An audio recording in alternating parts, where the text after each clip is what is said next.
Good evening, everybody. Thank you to everyone for attending this meeting for the Overview and Scrutiny Committee on Thursday, the 5th of October 2023.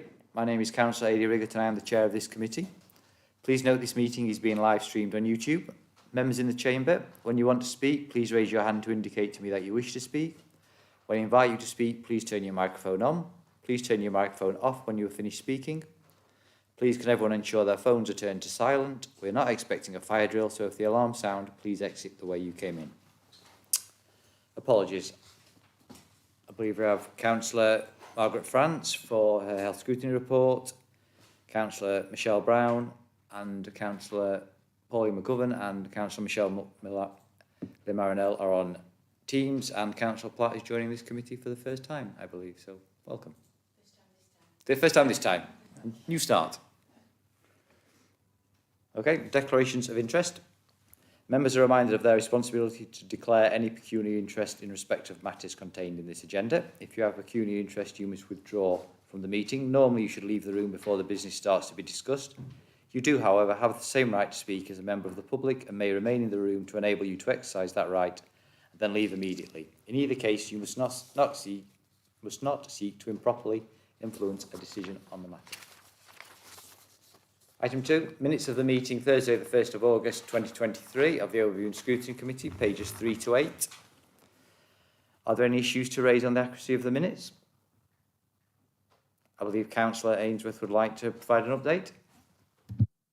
Yeah, thank you, Chair. I just want to draw members' attention to the task group report. I have attached another copy to ModGov. It's on page 11. The task group met last Thursday.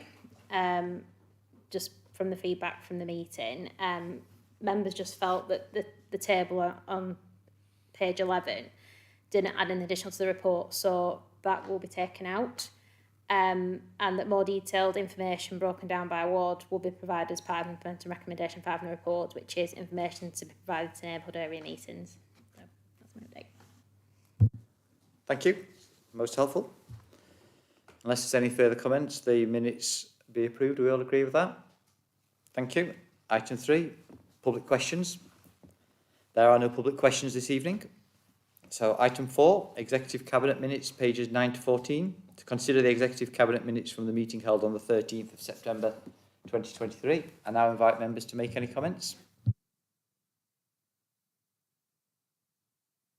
Okay, no comments. We'll note the report if that's okay with everybody. Thank you. Item 5, notice of executive decisions. A link to the notice of decisions has been included on the agenda at item 5, and I invite members to make any comments on the notice of executive decisions. No comments, thank you. Well, the notice of executive decisions is noted. Item 6, health scrutiny update. A written update has been provided by Councillor Margaret France. I don't know whether anybody wants it read out or whether we just want to move straight to comments. Any preferences? We'll go straight to comments then if nobody's seeking for it to be read out.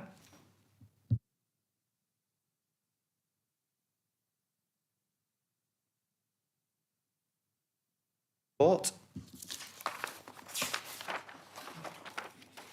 So the report is noted. Item 7, Cost of Living Action Plan, pages 15 to 52. Jennifer Mullin, who is our Director of Communities, to present the report. Over to you. Absolutely, I'm just reading my script. So I think the committee might be interested in, that's all. So, oh, is it not working? Oh, it is, yeah. Living Action Plan went to the Cabinet some time ago, and this is included in the agenda pack.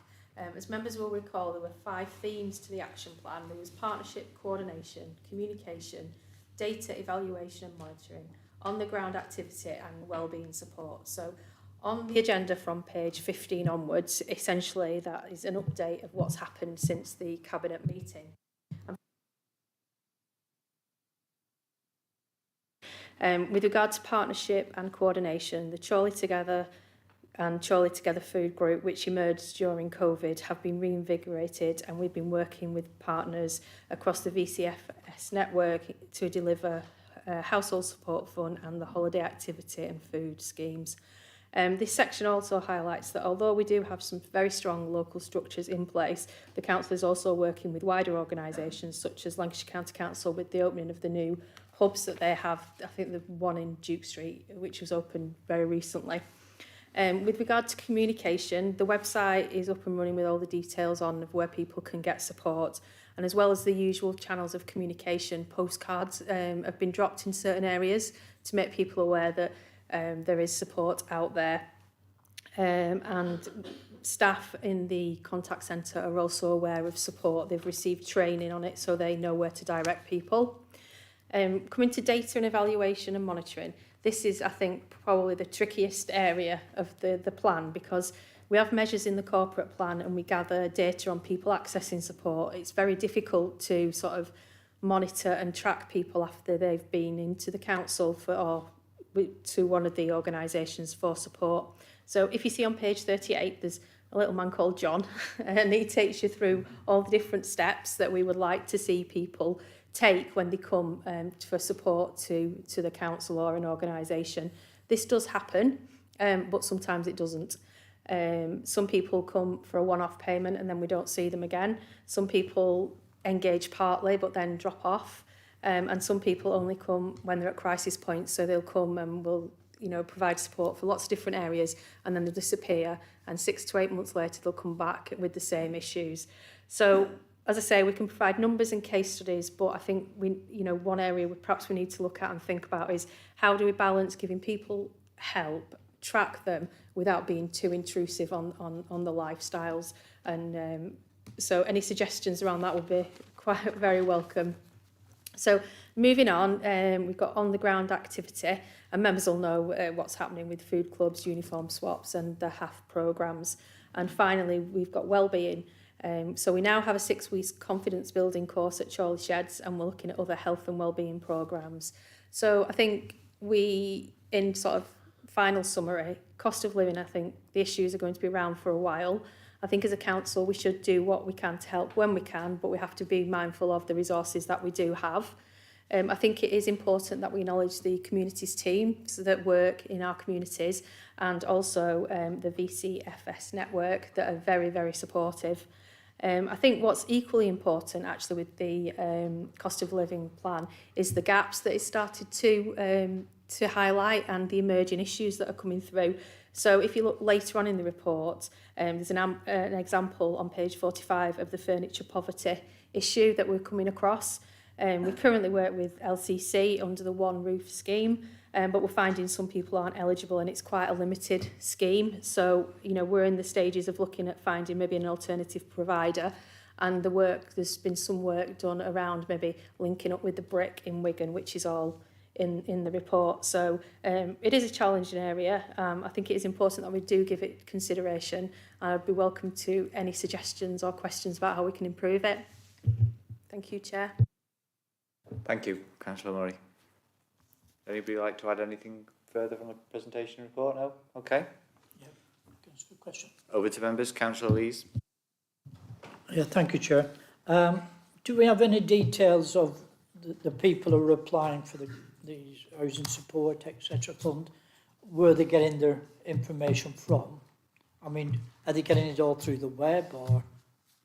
I'm not entirely sure about that. I mean, a lot of these people are like presenting at the council because they're stuck or they're going to CAB and Home Start and things like that. So they already sort of are established, if you will. But I'm not sure how we monitor the other people coming in, because actually this time it's probably quite important because we are trying to get people that are not necessarily on benefit but are working as well, but are on low incomes. So I don't know, do you know how we do that, Jennifer?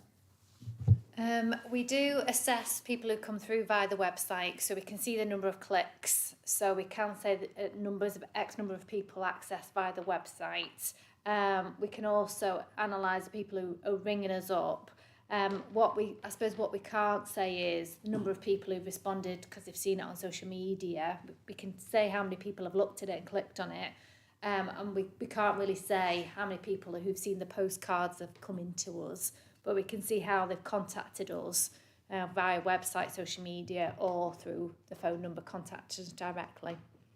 No, it's just that I was thinking that a lot of the people who need our help have obviously not got computers or Wi-Fi or anything like that.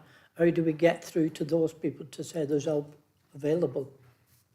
Yeah, that's why we did the postcards. So to put it through people's doors. So those areas we thought maybe needed more help, we put some postcards through. Obviously, because they might not have social media, and really a lot of it is word of mouth from people too. So we're trying to get as much as we can. So the community groups that we're engaging with, like Help the Homeless and Choice Sheds and others, and the food banks, trying to get the word out that to their members that there's access there. So we're providing information and leaflets in the different voluntary sector organisations, so they can get the word out as well. Thank you. That's all right. Sorry, could I just add to that? When we did the household support round four, if you remember, we did a payment to people that were on guaranteed pension credit and non-school age children in receipt of council tax support. And also at some of these, like Jennifer touched on it, the food clubs, we do have sort of CAB going in and, you know, Christians, I think they're called Christians Against Poverty from St Lawrence's. So, and the Chorley Together group meet regularly and they sort of put feedback in as well about where, you know, possible gaps, etc. Okay, thank you. Can I just ask a follow-up question on one of those items? Thank you. You know, with the new family hub, do you know whether they're recording how people or why people are turning up there? Do you know whether anything's happening? I haven't been to see, but I'm just wondering if that's a new initiative, whether there's any opportunity to even gather some softer informal information on what's prompting people to turn up there. I did go to the opening of it, but I didn't. They didn't provide that information. I don't know. Okay. I do know that it's one of the communities teams though is sort of going working with them. So. Okay, thank you. I do know the community team is engaging, but I don't know what data they're collecting, but I can find out. Yeah. Yeah. Thank you. Councillor Hayden. The guaranteed pension credit is a passport benefit, and that means that the people who get pension credit actually get a lot of support via housing benefit, rent, assistance with rent, etc. But you find that the people who are on a modest income, who just miss the threshold of pension credit, are quite poor, and they're the ones who could probably use it more than somebody who's on guaranteed pension credit. I think we identified pension credit, guaranteed pension credit, because we could get that from the council tax data. So it was a way of getting some support to pensioners. Partly we put the postcards through as well, but you are right about pensioners, and they're the ones really that are quite difficult to reach because they're often quite proud and private about the details as well. So we put the postcards through. We do hope that they engage and they see things, because pensioners do go on social media, and Mum's always on it.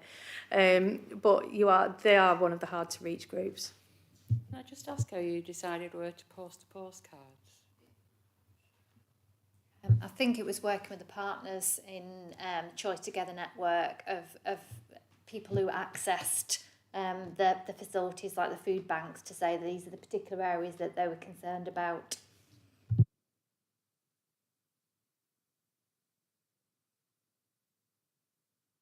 I don't see, if you know of a place where you think there might be people going that are isolated, I'm sure we can get some postcards and you can pop them in, and they might be picked up, like doctor's surgeries or places like that. That's no problem whatsoever if you just let us know. I'm not sure, because there'll be no scan or anything of information, because these people are not in the system, because they're not claiming anything. So the only other way that you could capture those would be through HMRC, which is going far and wide, Yeah, and I'm sure there'd be issues around data sharing usually when you come to organisations like DWP and HMRC. But it is interesting. Maybe we should look to put, the cards maybe in doctors' surgeries and libraries and places like that. It might just, someone might just pick one up and think it, access it. Yeah. Thank you.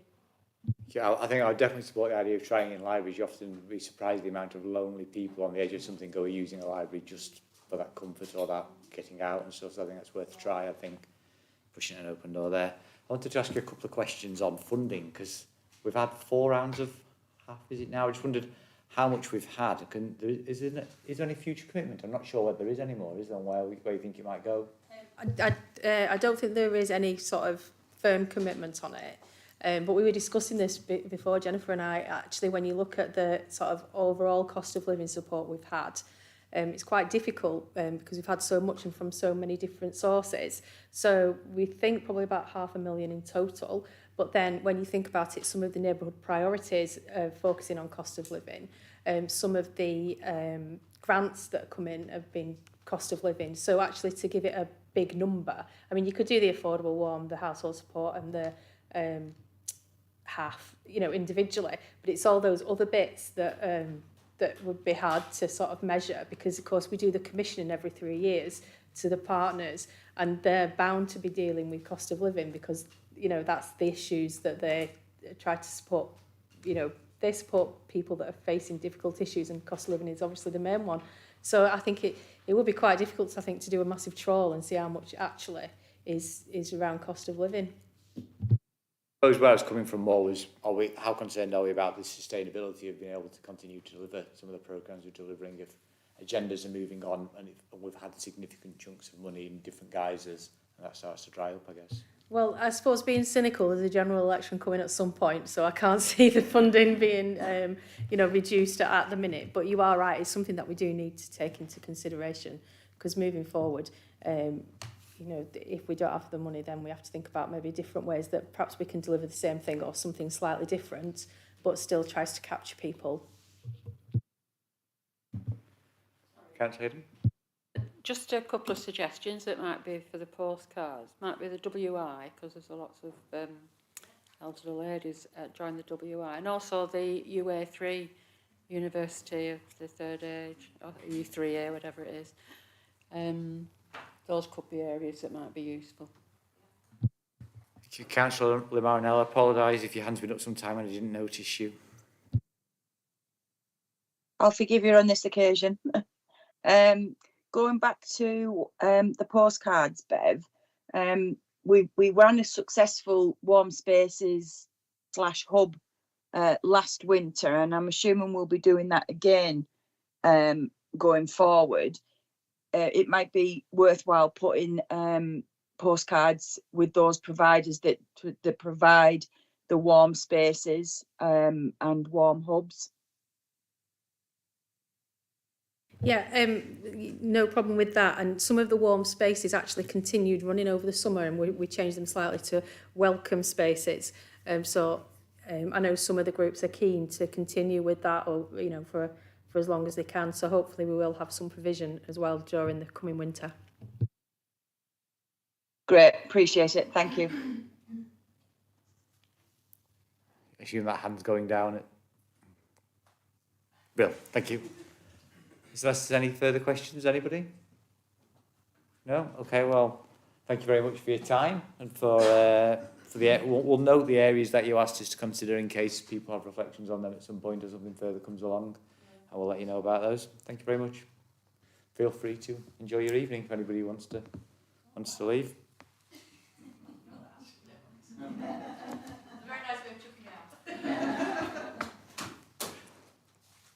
Item 8.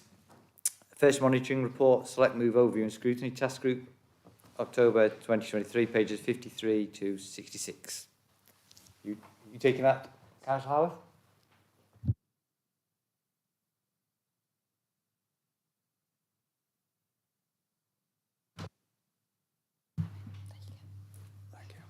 On the select move task group's recommendations for the allocations policy. This follows the consultation programme. For the benefit of newcomers to the group, I feel I need to highlight 3 aspects of this report. Number 1, the local qualification requirement is extended from 6 months to 2 years. Secondly, refusals have been limited from 3 to 2. And thirdly, the policy is subject to our statutory duty in regard to the homeless.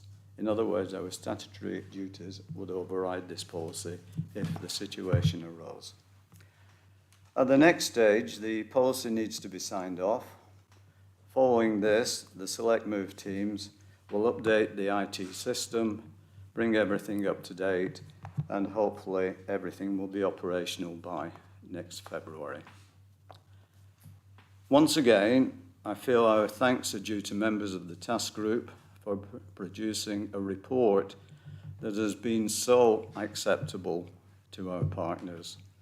Special thanks to Chair June and Vice Chair Sarah for their hard work, and also all officers, and quite a lot of them, who've contributed to the presentation of the report at the various stages, making it a successful passage through what could have been a tricky situation with 3 local authorities.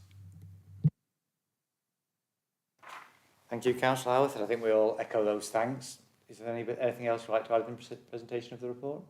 No? Okay, invite members to make any comments. Councillor Ainsworth. Thanks, Chair. I've just got one question. Agenda page 62, 15. Second.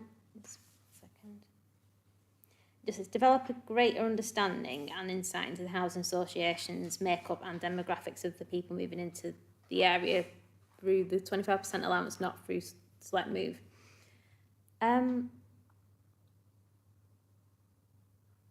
Will this information be requested again? Because it's not been received yet. And when do you anticipate on requesting this information again from partners? Yes, it has been requested again by the coordinator. So this is the 25% of properties that they have that they can advertise outside of the Select Move policy. The council hasn't, or the partnership has no control over that. So we have asked for that data again recently. As soon as we get it, then we'll pass it through. But unfortunately, we're not in any position to force them to provide it. There's no sort of legislation to say they have to provide the information. But we have asked again, and we will keep chasing them up. Thank you. Any further comments or questions? Councillor Martin. Hi, sorry, just a quick question. Sorry, I feel very rude talking my back to you.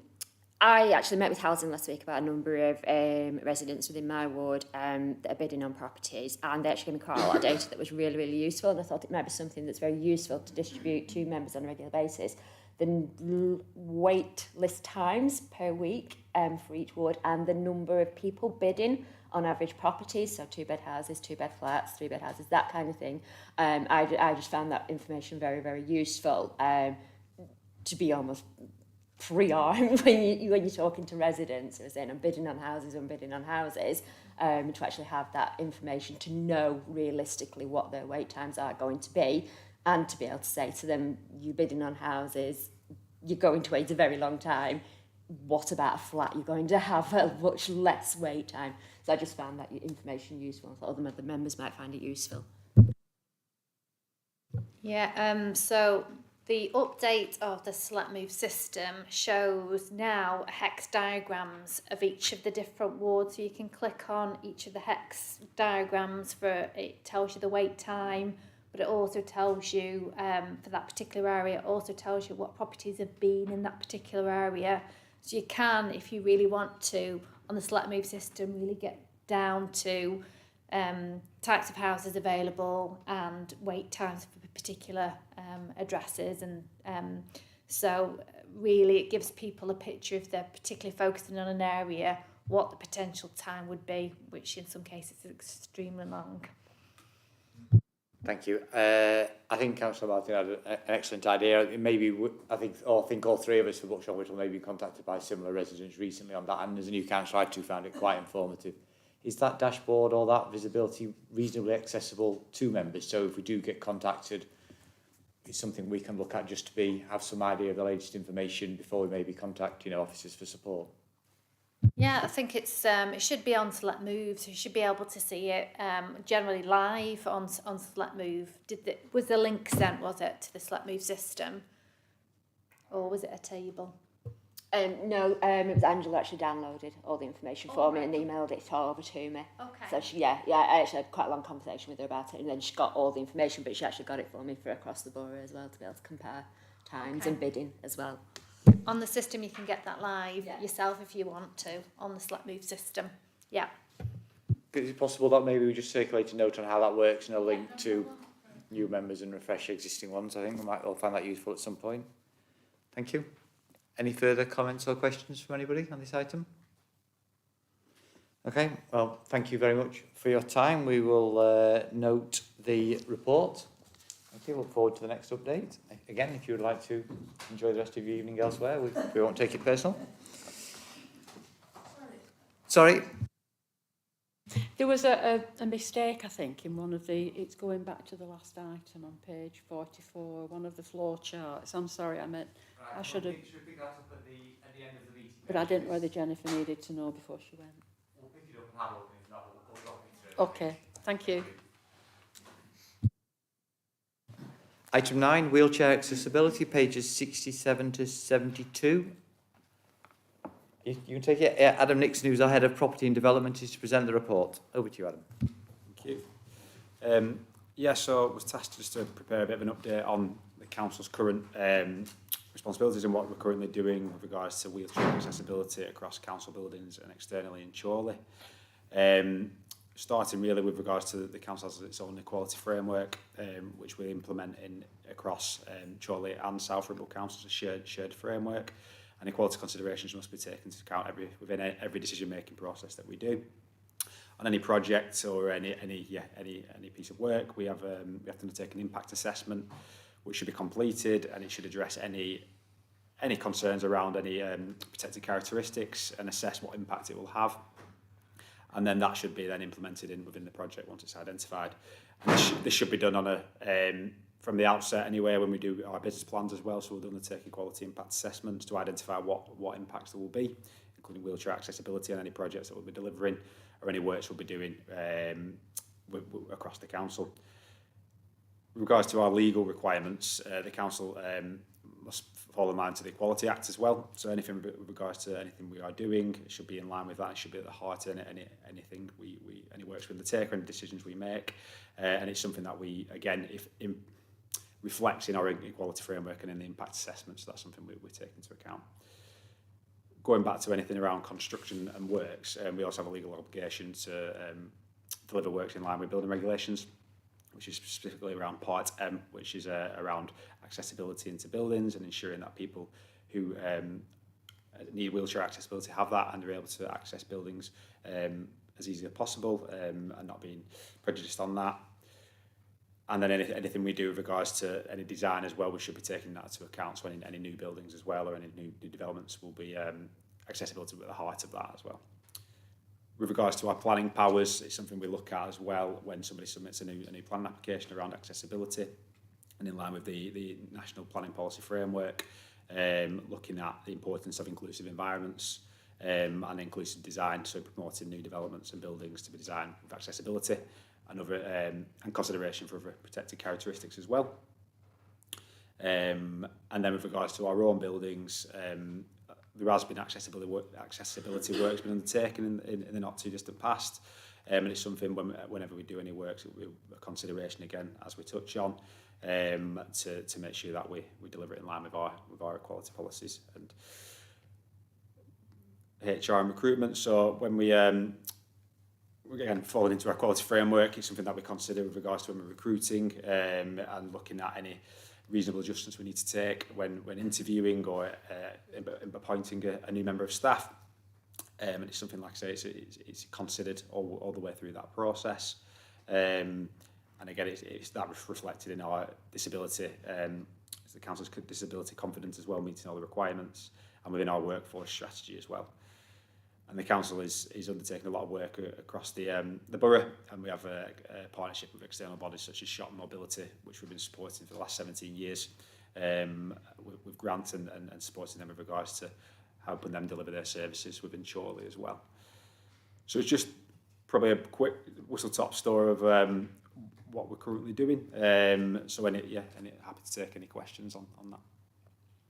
Thank you, Adam. I believe Councillor Lynn Marinell is first up. Over to you. Thanks, Chair. First of all, I'd like to commend the work that was done at the back of the Town Hall. As a wheelchair user, made my life so much easier. I do have 2 minor niggles, Okay. if that's okay. Yeah.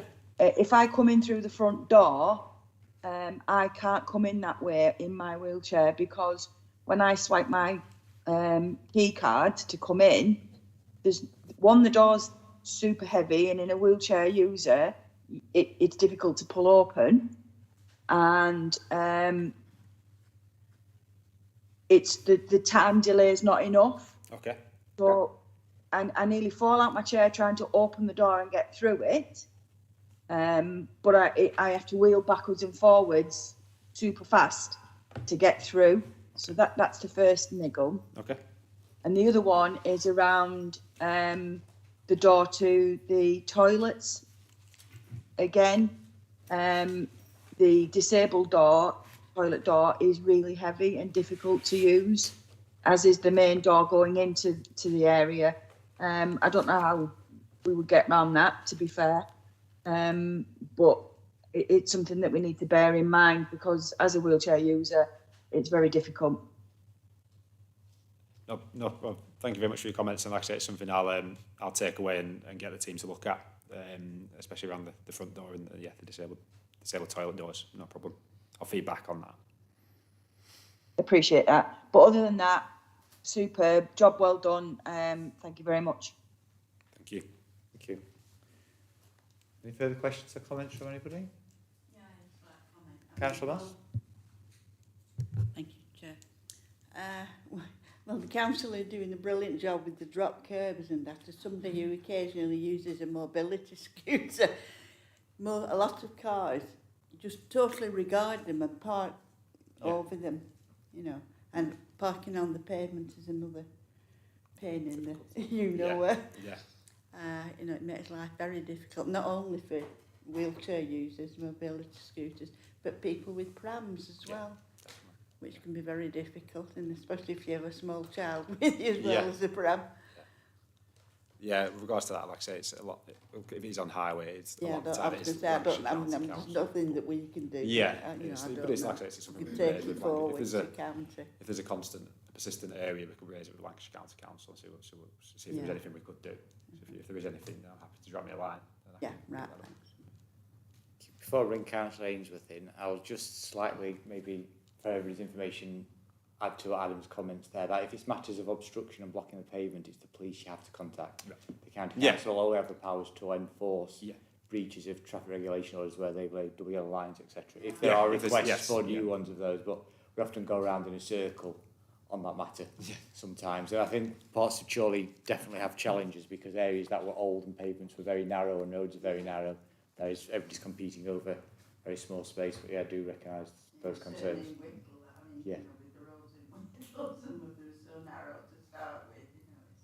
Absolutely. Yep, thanks, Chair. It's just a quick question. Have we ever made any provision for the drop curb paving around, especially with Tatton Gardens and the Primrose Gardens? Because there's a lot of elderly people who live around there. So I believe there is. Do you mean? So I know there is meant to be one at the car park at the back of Tatton Gardens, but I don't think it was done as part of the scheme, which we're pushing for the contractor to rectify. But is there anywhere else that you've identified that I can have a look at?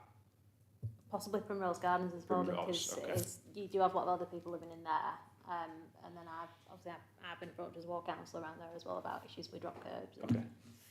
That's like I said, there isn't, I guess, anything I'd say in a plan, but I'm happy to have a discussion. If there's any way you can tell me to particularly look at, that'd be great. Thank you. Thank you, Councillor State.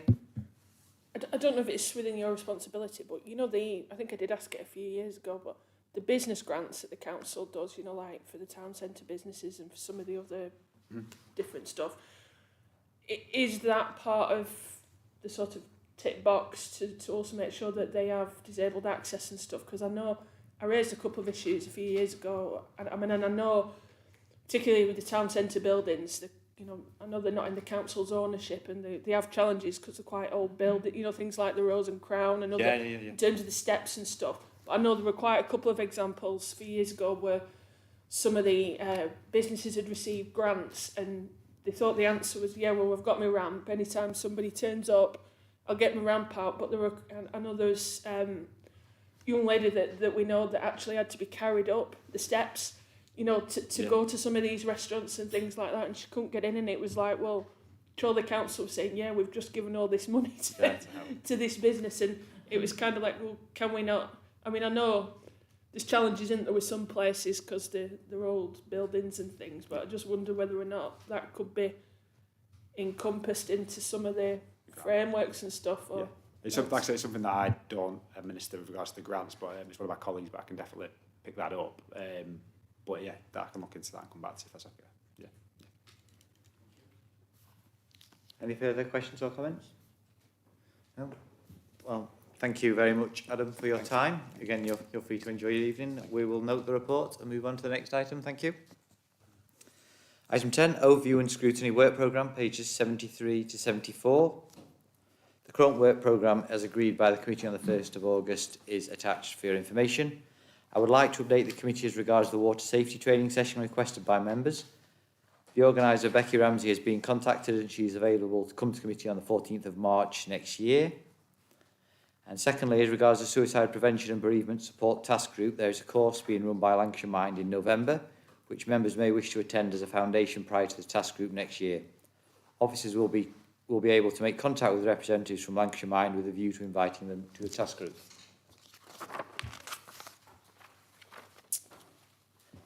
Does anybody have any comments or questions on this item? The places for November are actually full now, and it's waitlist only. There's a few places left for 25th of October for the training.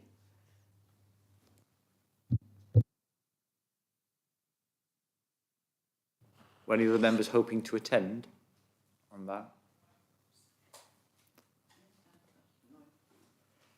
It may be worth dropping Jennifer Mullen a note, and if we've got significant other attendees, whether they're willing to facilitate a separate session or something else, I don't know. I'm sure we can have a conversation, but I'd let her know if that's the case. Thank you. Any further questions or comments on this item? Okay, the report is noted. Thank you. Item 11, reports from task and finish groups. Either Councillor Marinell or Councillor Towers, I'm not sure which, is going to provide an update on the recruitment and staff retention task group. So we've had the first two meetings. They've been pretty well received, I'd say. First of all, the chair and vice chair was decided, so it's Councillor Marinello as chair and myself, Councillor Towers, as vice chair. We've also looked at decided on the scope of the task group and the aims. So looking to focus on looking at maintaining service delivery, identifying areas of risk and areas that can be improved on. A couple of points that have also come out of it is looking at some of the areas that are at risk, looking at customer services, ICT and planning, and that's with regards to recruitment and retention. Then also we've had a report from officers. The expected turnover is around 14-15% at the end of the year. Then also a couple of other points that have been raised around challenges nationally with regards to funding, but also with the labour market as it is. And then also points around looking to achieve accreditation in certain areas. One of them is being a real living wage employer as a council. And there are at the moment a couple of barriers in the way of that, and that's looking at the kind of outsourced companies that are working within the council. That's something that the officers are going to go away and take a further look at and report back. Also, there's been comments on how kind of successful the apprenticeship schemes have been, and that's been used as a pool for development of staff, but also looking to get some accreditations with regards to that to really push out the council as a good employer. We have had a survey produced. Well, it's a survey feedback Went through that yesterday. There was no kind of glaring issues that jumped out of it. Then the council have also started to rerun the exit interviews. It's quite a positive move. These only go back to July, so that's definitely something that needs to kind of carry on. It's quite useful as an employer to have feedback from. I think at the moment, after the first two meetings, that's everything we've kind of established. The next meeting was agreed that we'd have Unison in to discuss any areas of concern or improvement or things that are doing well. But yeah, overall, it's been quite a productive couple of sessions that we've run. Thank you very much. Just for my clarity, so with regards to the real living wage, is the council currently a foundation living wage employer? So, with regards to directly employed council workers, we pay the real living wage connected to the foundation wage and their research. We've not got the accreditation because of some of the subcontracted contractors that don't pay that real living wage. And so there needs to be further investigation into that. There is a means of looking at potential procurement, but again, we're only in the kind of very first stages of establishing what needs to happen, and that's what we've kind of sent away the officers to have a look at, feedback, and then hopefully it's something that we can make advised comments on. Any comments, questions, anybody? No? Thank you very much. Look forward to the next update. That takes us to item 12, any urgent business previously agreed with the chair. I have no urgent items, so I now declare the meeting